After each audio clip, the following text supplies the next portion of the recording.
திருச்சிற்றம்பலம். சத்தி நிபாதம் என்பது சத்தியின் வீழ்ச்சி என்னும் பொருட்டு உலகத் தொழனியின் அச்சம் நிகழ்ந்து அவ்வுலக வாழ்க்கையினின்று வெறுவிப் போந்து உண்மை குரவனை நாடிச் செல்லுமாறு செய்வித்தலின் சக்தி நிபாதம் எனப்பட்டது. சத்தி நிபாதமும் மந்ததரம், மந்தம், தீவிரம், தீவிரதரம் என நால்வகைப்பட்டு மேலும் பல்வேறு வகைப்பட விரியும். மந்ததரத்தால் சாதக நிலையும், மந்தத்தால் சீவன்முத்தி நிலையும், தீவிரத்தால் அபரமுத்தி நிலையும், தீவிரதரத்தால் பரமுத்தி நிலையும் பயக்கும். முதல்வன் வியாபகமாய் நின்றவாறே விளக்கினும் ஆன்மாக்களின் அறிவு தூலம் ஆகலான் அவ்வாறு விளங்க மாட்டாது தத்தமக்கு ஏற்ற சோபான முறையே சிறிது சிறிதாக ஏகதேசமாய் விளங்கி விளங்கி மேம்பட்டு வந்தே வியாபகமாய் விளங்குவதோர் இயல்பெற்று ஆகலான் அத்தன்மை நோக்கி அதற்கேற்ப சோபான முறையாய் தானே முதல்வனது சிற்சக்தியும் முற்பக்கத்து வளர்பிறை திங்கள் போல திரோதான சக்தி ரூபமாய் நின்று அறிவிக்கும். ஆன்மாக்களின் அறிவு அங்ஙனம் விளங்காதபடி நிகழும் அறியாமையாகிய மலமும் பல பல சக்திகள் உடையதாய் அம்முறையே முற்பக்கத்து இருள் போல கீழ்ப்பட்டு தேய்ந்து தேய்ந்து முடிவின் கண் பற்றற கழியும். அது தேய தேய அதற்கேற்ப திரோதான சக்தியும் அம்முறையே சிறிது சிறிதாக தன் தன்மை நீங்கி சிற்சக்தி ரூபமாய் பதிந்து பதிந்து முடிவின் கண் அதிதீவிர சக்தியாய் பதியும். அது பதிய பதிய விடய வெறுப்பு உண்டாகும். அஃது உண்டாக உண்டாக அம்முறையே வீட்டின் கண் விருப்பம் நிகழும். அது நிகழ நிகழ அதற்கேற்ப ஆண்டாண்டு பல்வேறு வகைப்பட்ட உபதேசங்கள் சோபான முறையான் மேற்பட்டு உளவாகும். அதற்கேற்ப ஆன்மாவின் அனுபவ ஞானங்களும் அவ்வாறு மேற்படும்.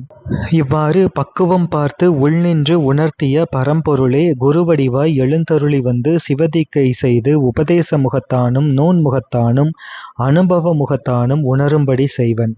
ஆசிரியன் காட்டிய சைவாகம நெறியில் சமய தீக்கையுற்று சரியை நெறியை தலைப்பட்டு அது முற்றிய பின்னர் விசேட தீக்கையுற்று கிரியை நெறியை தலைப்பட்டு அது முற்றிய பின்னர் யோக நூல் கேட்டு யோக நெறியை தலைப்பட்டு இம்மூன்று முறையான் முற்றிய பின்னர் நிர்வாண தீக்கை பெற்று ஞான நெறியை தலைப்பட்டு இவ்வாறு படி வழி சென்று சென்று ஏறி ஞானத்தால் சிவனடியைச் சேர்வன். சமய விசேடங்களை அங்கமாக கொண்ட நிர்வாண தீக்கையானது இறைவனது கிரியாசக்தி விருத்தி ரூபமாகும். சிவாகமங்களின் உண்மை பொருள் ஆராய்ச்சிக்கு அதிகாரம் அளிப்பது.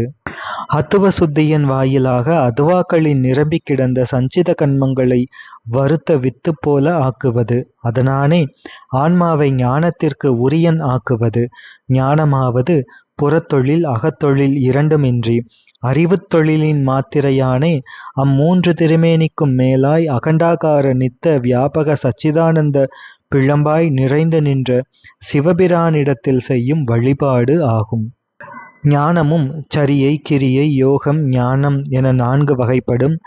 அறிதல் ஒப்புமையால் 4ம் ஞானமேயாம். ஆயினும் அரும்பு மலர் காய் கனியாதல் போல சோபான முறையாகிய தம்முள் வேறுபாட்டான் முறையே ஒன்றுக்கொன்று அதிகமாய் 4ஆம் எண்ணுக்கண் நின்ற ஞானமே முடிவாகிய ஞானமாம்.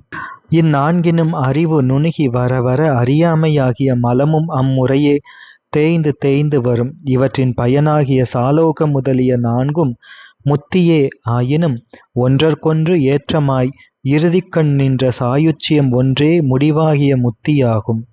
சித்தாந்த போதகாசிரியர் தூத்துக்குடி சைவ திரு த. சி. ச. ராமச்சங்கு பாண்டியன் ஐயா அவர்கள் வரைந்த சித்தாந்த சைவம் என்னும் தலைப்பில் அமைந்த கட்டுரையிலிருந்து ஒரு பகுதி. திருச்சிற்றம்பலம்.